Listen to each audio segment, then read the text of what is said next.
cette film un peu de théorie des éléments finis. Alors je fais un peu de théorie des éléments finis, les finite elements.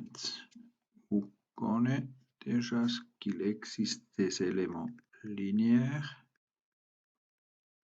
et des éléments quadratiques. Vous avez déjà vu que normalement nous basons sur un tétraèdre. Un tétraèdre, il a 4 nœuds aux extrémités. En principe, encore 4 surfaces. C'est la raison pour laquelle on y appelle tétraèdre, un corps avec 4 surfaces. C'est déjà un tout. On y appelle ça avec 4 nœuds en astral, c'est tétra 4. On a 4 nœuds et par nœud, on a 3 degrés de liberté. Alors c'est une déformation en direction X, Y et Z. Tout ensemble, ça donne 12 degrés de liberté. Alors pour décrire la déformation de ces éléments, on a besoin d'une matrice traiteur de l'élément avec 12 équations pour trouver les 12 inconnus, ou si on y pense, chaque direction 12, ça donne une entrée de 144 nombres. Il ne faut pas stocker si beaucoup de nombres parce que la matrice est symétrique. Mais c'est ça ce qui est là. Quadratique, c'est dans notre système l'élément de base. Alors toujours avec ça, on y calcule. Simplement dans cette semaine un peu, on essaie comme ça avec le tétra 4, le C tétra 10 et aussi le tétraèdre. Alors on voit cet arrêt, il passe par là et maintenant on a les 4 nœuds dans les extrémités plus les nœuds au centre de chaque arête. Alors on a tout ensemble 10 nœuds. C'est la raison pour laquelle on y appelle ça le C tétra 10. Et chaque nœud, encore une fois, peut se déplacer dans l'espace. Alors 3 degrés de liberté. C'est le degree of freedom en anglais. Ça donne finalement la nécessité qu'on a 30, si on fait la multiplication, 30 équations pour trouver les 30 inconnus, ou dans la matrice traiteur de l'élément C tétra 10, on a 900 chiffres. Mais comme je vous dis, il est symétrique, alors on n'a pas à stocker tous les 900 chiffres. Je vous montre ça seulement dans le but que vous voyez si vous utilisez un des éléments. Il faut déjà calculer assez beaucoup pour un élément et vous travaillez sans des problèmes avec des millions d'éléments. Tout de suite, ça donne beaucoup de mémoire qu'on a besoin pour stocker tous les chiffres et ça donne des matrices très très larges parce que maintenant ça compose à une matrice avec l'autre parce que les éléments sont connectés. C'est aussi là où j'avance de l'élément soi-même. Je prends une surface dans l'élément tétraédrique idéal, c'est un triangle avec les longueurs de chaque arête pareilles, ou 1 à 1. Maintenant, je fais la même chose pour le quadratique. Vous savez une côte, mais vous savez pas simplement les 3 nœuds dans les extrémités, mais aussi les nœuds au centre d'arête. Je fais un petit cas de charge. Je dis, je fixe là, je fais un modèle très simple avec un élément, c'est faisable. Alors, c'est fixe, c'est palier mobile, et je tire avec une force à peu près dans cette direction. C'est une force qui tire. Maintenant, dans l'élément linéaire, ce nœud ne se bouge pas, ce nœud se bouge un peu dans cette direction, et ce nœud, il va en haut et dans cette direction.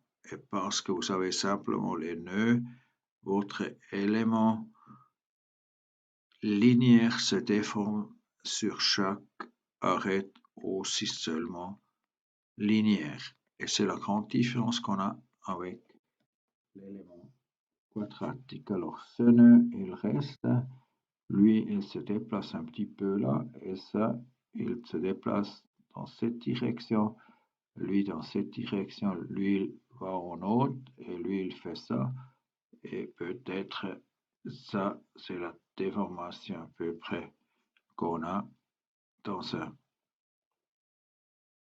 un élément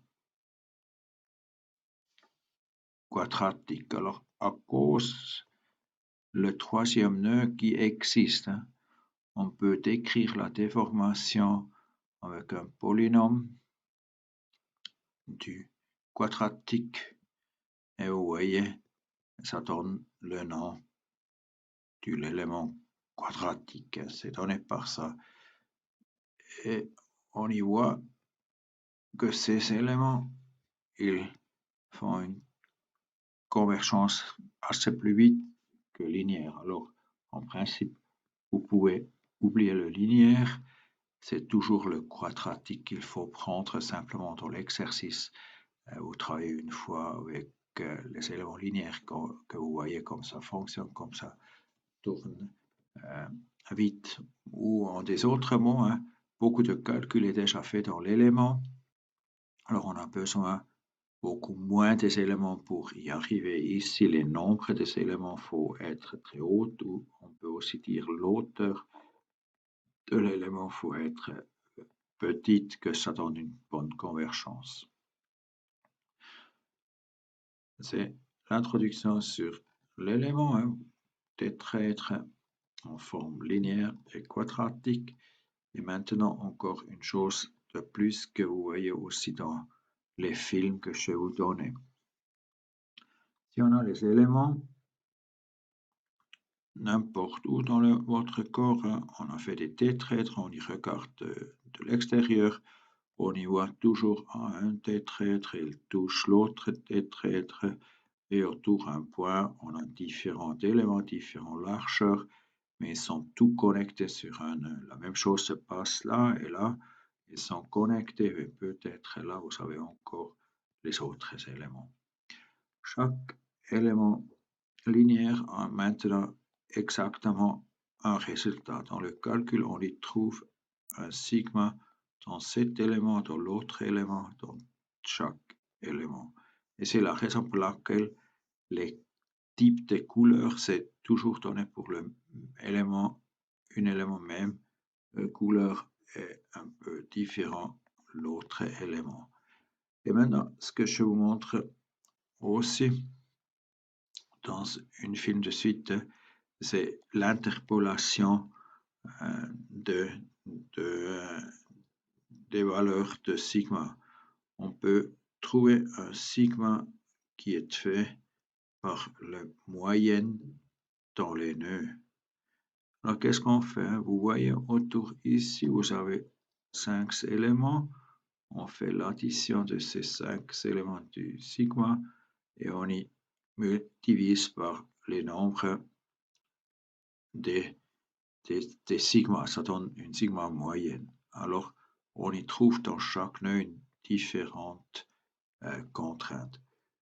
Si on a des éléments quadratiques, en principe, on a la même chose. Sur une nœud, on a différents éléments qui se touchent, différentes formes. Et puis encore ici, c'est des éléments, etc.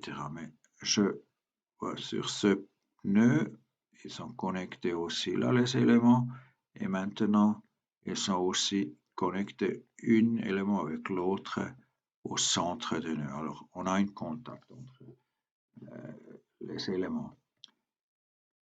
Si on laisse résoudre, chaque élément me donne proche des coins dans le point d'intégration, il s'appelle un point d'intégration.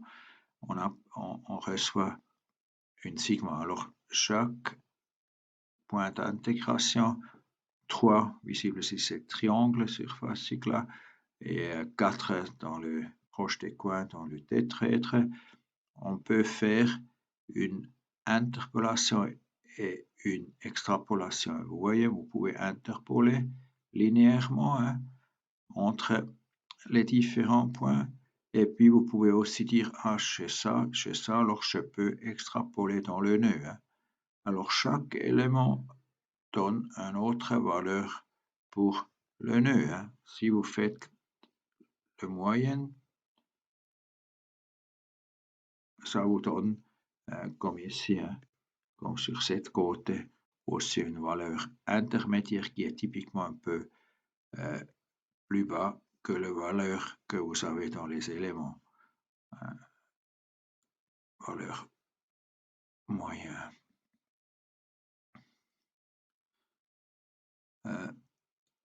Ce qu'on voit aussi, si on travaille avec des bandes, visualisation des couleurs en des bandes, on y trouve que chaque élément a vraiment des bandes, plusieurs, c'est différent, quelle différence est entre ces nœuds-là, mais vous voyez des bandes linéaires. Alors, la distribution ou le changement de contrainte est linéairement et c'est possible parce qu'on a des points d'intégration qui le font possible. Maintenant, il y a un peu le problème que chaque élément peut donner un peu différents bandes et aussi ça c'est réglé si on fait les valeurs moyennes, ça vient ensemble. J'essaie de vous expliquer un peu les images que vous voyez dans les prochaines films que je vous mis et que je réalise dans le film. Ce qui est mémorisé, normalement vous visualisez le fond de Mises contrainte. Jusqu'au moment où je n'ai pas expliqué ça, c'est toute une autre théorie qui vient après dans des autres modules de théorie. C'est tout pour ce module.